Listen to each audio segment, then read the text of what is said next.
L'insufflation divine, elle est pour les awliya, pour les proches d'Allah, pour les rapprocher d'Allah subhanahu wa ta'ala. Seule une élite a accès à ça. Autant les insufflations angéliques, elles sont aussi pour les awliya. Nahnu awliya'ukum fil hayati dunya wa fil akhirah, comme Allah nous dit dans le Coran. Mais là, il y a des insufflations qui, elles, pour le coup, sont communes à tous les musulmans et à tous les non-musulmans, à la race humaine, à l'entité qu'on appelle humain. On a l'insufflation qui émane de l'âme. Allah Azza wa Jalla nous dit وَلَقَدْ خَلَقَنَا الْإِنسَانَ, et nous avons créé l'humain, وَنَعْلَمُ مَا تُوَسْوِسُ بِهِ نَفْسُهُ, et nous savons pertinemment ce que l'âme yuwaswis, insuffle de manière très discrète.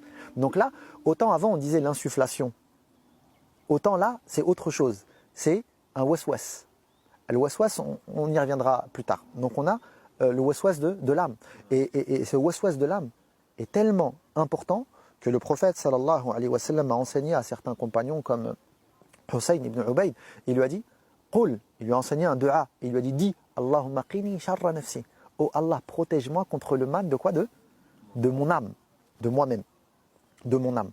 Donc on a dit l'insufflation divine, l'insufflation angélique, on a l'insufflation nafsi, donc qui émane de l'âme, et ensuite on a l'insufflation des shayatin.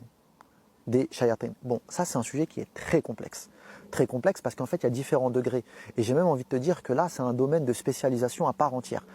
Pas nous, mais les shayatins, ils sont spécialisés dans ça. C'est l'une des armes qu'ils utilisent pour égarer l'humain. Tu sais, on a ce qu'on appelle al-qarin. Allah dans le Coran il dit qala qarinuhu rabbana ma ataghaytuhu. Donc on a la notion de qarin dans ce verset là. Ibn Abbas, Mujahid, Qatada et d'autres nous disent que al-qarin c'est quoi? Ils nous disent c'est Ash-shaytan alladhi wukkila bil insan. C'est le djinn, c'est le shaitan qui est le compagnon intime de l'humain.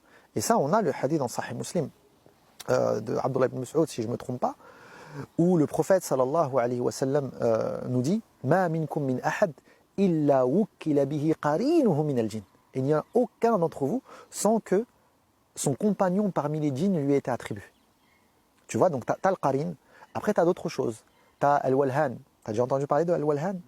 Bon, ça c'est un hadith, c'est un hadith rapporté par l'imam At-Tirmidhi dans son Jami'. Il y a un débat sur son identification, mais c'est venu chez certains salafs comme Al-Hassan al-Basri. Al-Walhan, on a Al-Khinzab. Tu as entendu parler du Khinzab? Tu vois, ça aussi, ça c'est un hadith qui rapporte dans Sahih Muslim. Donc ça, c'est des shayatines qui sont spécialisés dans l'égarement de l'individu. Ils ont des domaines de spécialisation, ils viennent et ils travaillent. Donc on a, ça c'est la quatrième origine, quatrième source. Et ensuite, il y a les humains. Allah dans le Coran il dit minal jinnati wan nas. Et ça aussi il ne faut pas la négliger. Les shayatins parmi les humains.